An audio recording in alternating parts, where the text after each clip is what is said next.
Friends,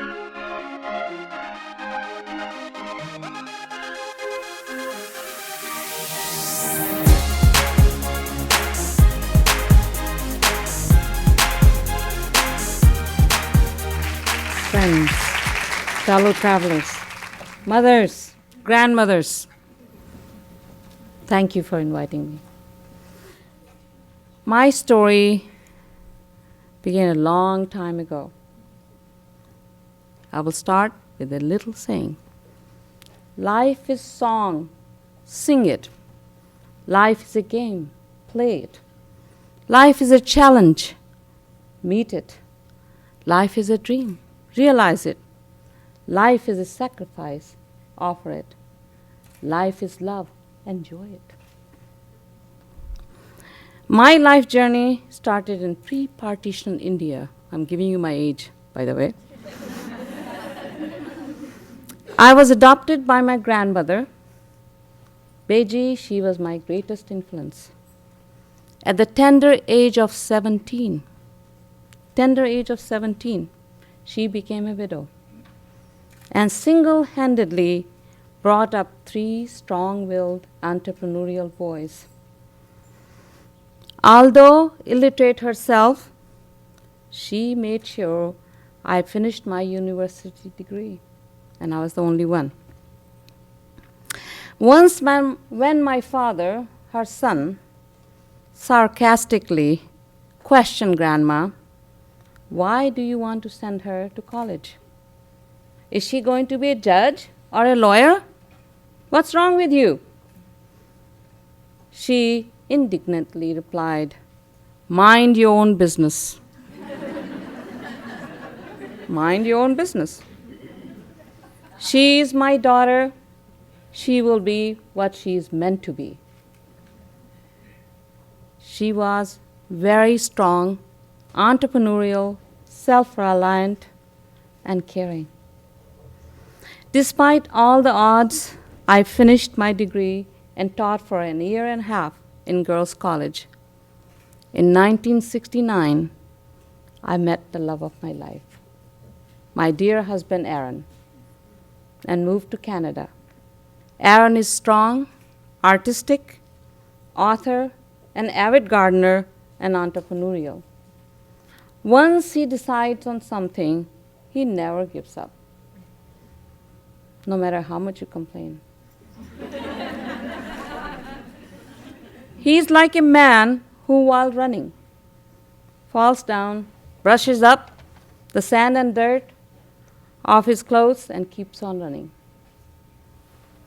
So that was the beginning in life in Canada. In 1971, Aaron started Livestream Natural Foods on the corner of 4th and Burrard in Kitsilano. We had an infant daughter, and I felt I could not work full-time. Infant daughter, strange country, is still strange a little bit.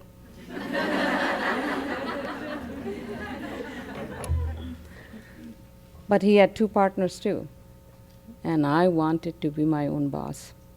I was not going to work for anybody. So guess what I did? I started making whole grain muffins, sewing kaftans, and selling them to stores. It was good. There was cash. But the venture did not satisfy me for long. I wanted to do something else. So we brought Mother Nature in. I guess you guys were too young for that. But it was a small cafe at the back of Livestream. It was a failing restaurant cafe, and I started managing it. And I turned it around. It's an ego, but still I felt I have to say, to profitability in few months.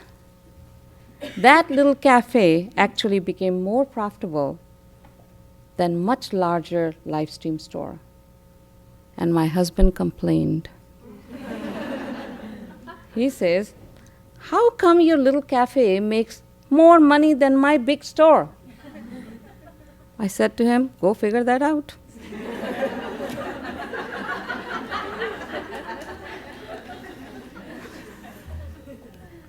I made sure that the restaurant was organized in such a way that I could spend some time with children. While Aaron was busy building Livestream. And Livestream at that time, now there are much larger stores like Whole Foods and PCC and other organic food companies, but at that time it was the largest health food organic company. We made sure that our children had an excellent education and some extracurricular activities like art, music, dancing, and sports. We had 3 more children, 3 girls and 1 boy, total 4. It is said that teenagers are often abducted by aliens.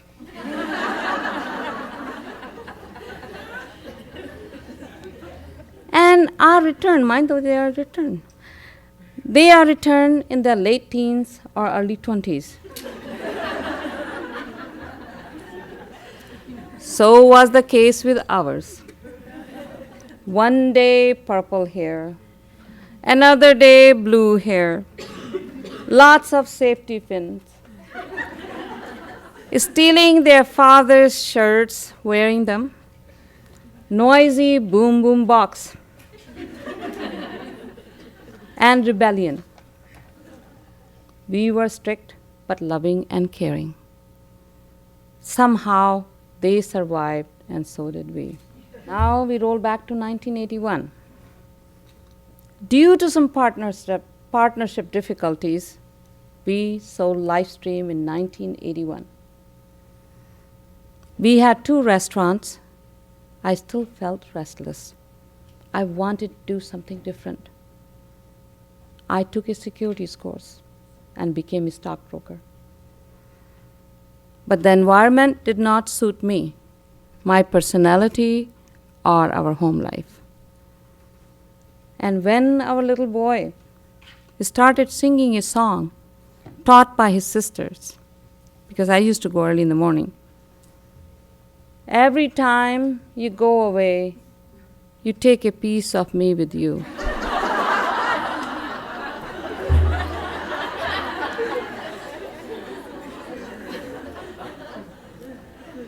It broke my heart. I quit. I quit the security business and went back to run the restaurants. I organized them to the point where I could spend more time with the children. We have to spend time with the children. They are our future. We started Nature's Path Foods at the back of our restaurant on West Broadway in 1985. Our first product was whole grain sprouted manna bread. I think we still find them in Whole Foods and other places. We opened the first North American organic cereal factory in 1990 in Delta. It was a huge and difficult challenge. Every day, thousands of cornflakes were wasted and went to the hog feed. Thousands of pounds. And those hogs must have been very happy. They were eating organic, pesticide-free food. They must have been rolling in the mud with a glee on their faces. It was an operation based on by guess and golly. As you know, entrepreneurs usually jump in and then ask questions. The new venture was not doing that well. We had absolutely no knowledge of cereal manufacturing, no proven equipments, no food science background, and it was heading for bankruptcy. Aaron asked for my help, and I joined in 1992. When one banker told us that we have broken every covenant. Broken every covenant. I replied, please do not worry. We will satisfy all the covenants, not for the sake of bank, but for ourselves and ourselves alone. And with God's grace, we never looked back and subsequently opened 2 more plants. Now, the mission of Nature's Path. What is the mission of Nature's Path? The mission of Nature's Path is to be trusted name for organic, quality organic foods in every home, socially responsible, environmentally sustainable, and financially viable. We strongly believe that we must contribute to the local, to the broader community, and to the world we live in, and share. We must care for those who are less fortunate than we. So we have programs like Bite for Bite, Gardens for Good, Enviro Fun, and Compassion into Action. Please go and join in the art gallery. There's a Compassion into Action happening. You can have your free breakfast or lunch and donate some money to the food bank. Bite for Bite is the brainchild of our son Arjun and his wife Rimjim, who is with us right now, as a wedding gift of an original cereal called Love Crunch. For each bag of Love Crunch, we donate the equivalent in cash or organic food to the food banks, up to $1 million annually. Gardens for Good is an annual program where 3 deserving nonprofit organizations each receive up to $15,000 grant to plant organic gardens on unused land to benefit local community. 2 in the United States, 1 in Canada. Don't ask me why, but I will tell you why. Why 2 in the United States? We have largest business share there, and the United States is a lot bigger than our Canada. Enviro Kids, Enviro Funds. 1% of the sale of Nature's Path, Enviro Kid line is donated to protect endangered species and their habitats. Up till now, over $1.4 million have been donated to the organizations Burnsbach Conservation Society, Defenders of the Wildlife, Diane Fossey Gorilla Fund International, Amazon Conservation Team, and so on. Along with Whole Foods Market, we have been involved in supporting microfinance loan to impoverished women to help set some cottage industries so they can support their families. Now we are coming to organic agriculture. Based on our experience and empirical data gathered over 30 years, we believe that organic agriculture is the best and more sustainable method of producing food with the least amount of harm to environment and human health. There's a esteemed Rodell Institute study has been done over 30 plus years, side by side of organic and chemical farming. While organic yields are lower in the first 3 years, afterwards they are in par with the chemical agriculture, but in drought years, the organic method provided significant yield advantage and over non-organic. In drought years, good organic farming closely replicates the cycles of nature and enriches the soil through mulching, composting, and manure. Therefore, it nourishes the earth. Good, healthy soil produces good, healthy, and delicious food, more delicious food. We are also opposed to genetically engineered food, we call GMO. We feel there's no long-term results, safety results have been conducted. We feel that these alien foods are being forced on us, since more than 80% of food in the local markets contain GMO ingredients, and there are no labels to inform us what is in our food. Well, then why should we give it to our families? Food is the basic necessity of life, and we must make sure it's good for us. It's good for the earth. It's good for our children and grandchildren.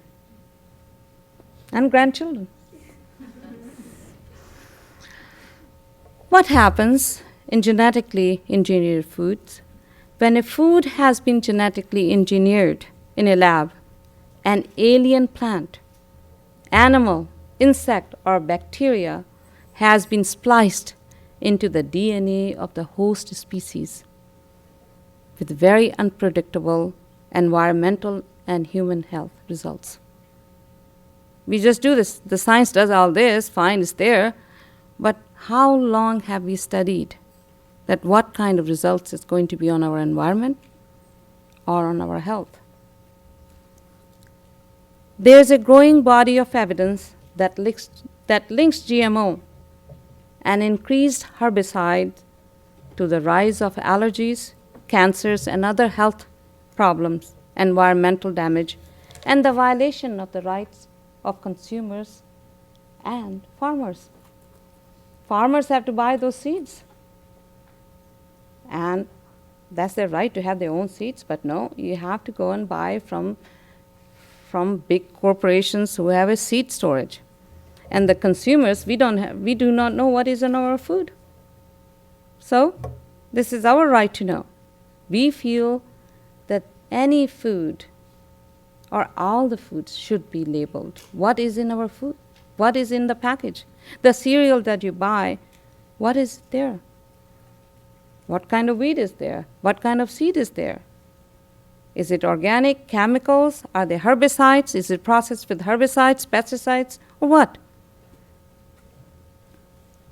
The third leg of bottom line. Remember, the first is social responsibility, second is environmental sustainability, and the third one is financial viability. As the good book says, if you're not a profit, you are a loss.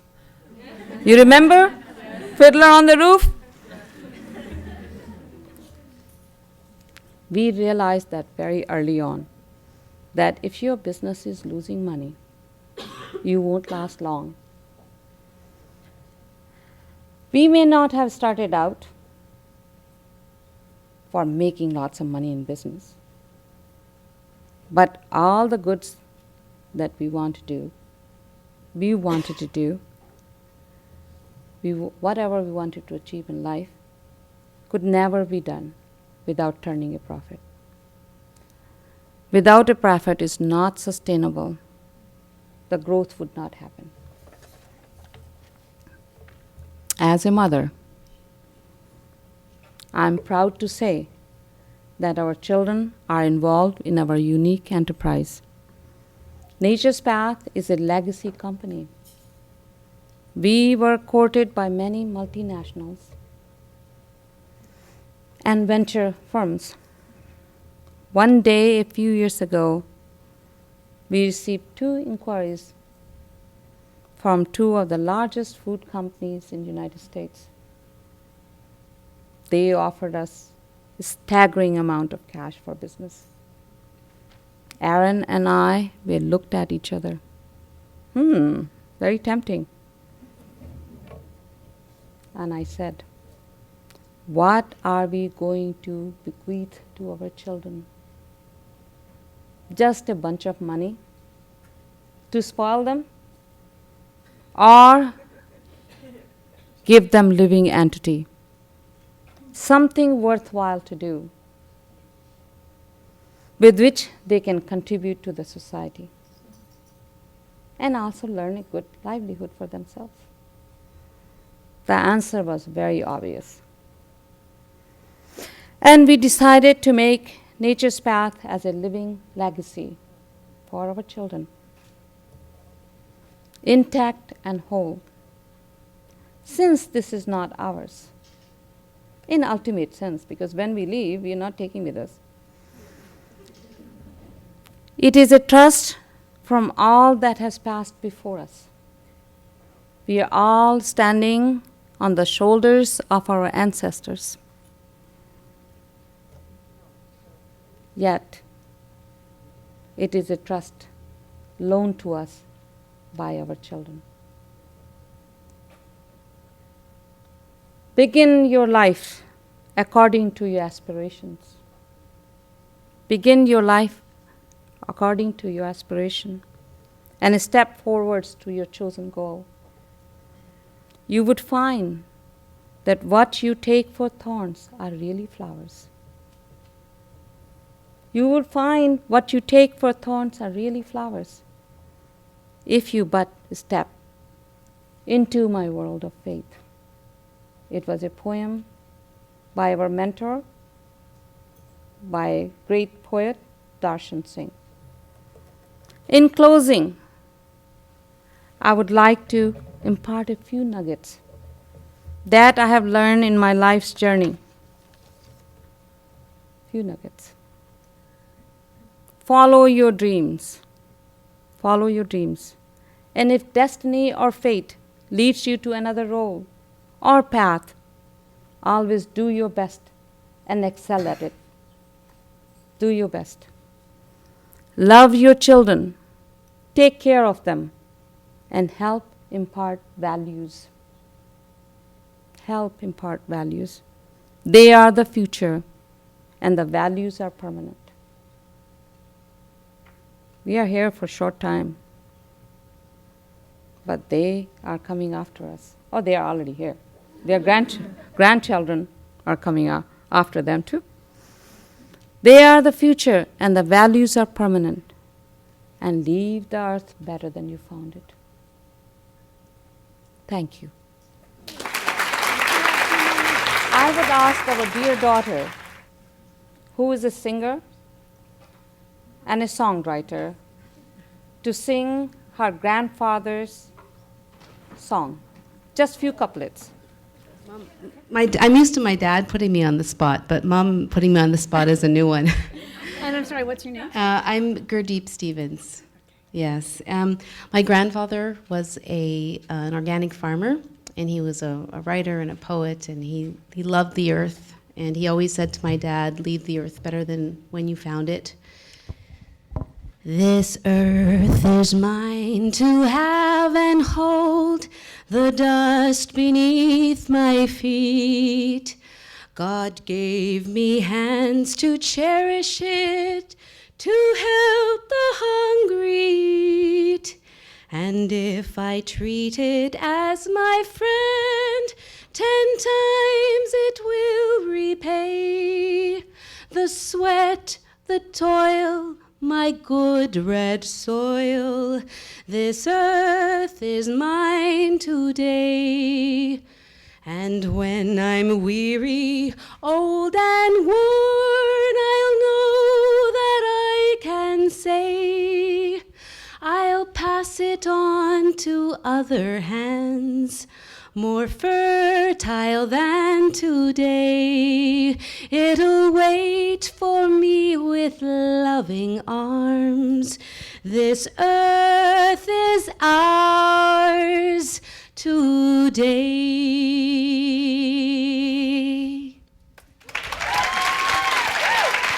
Thank you.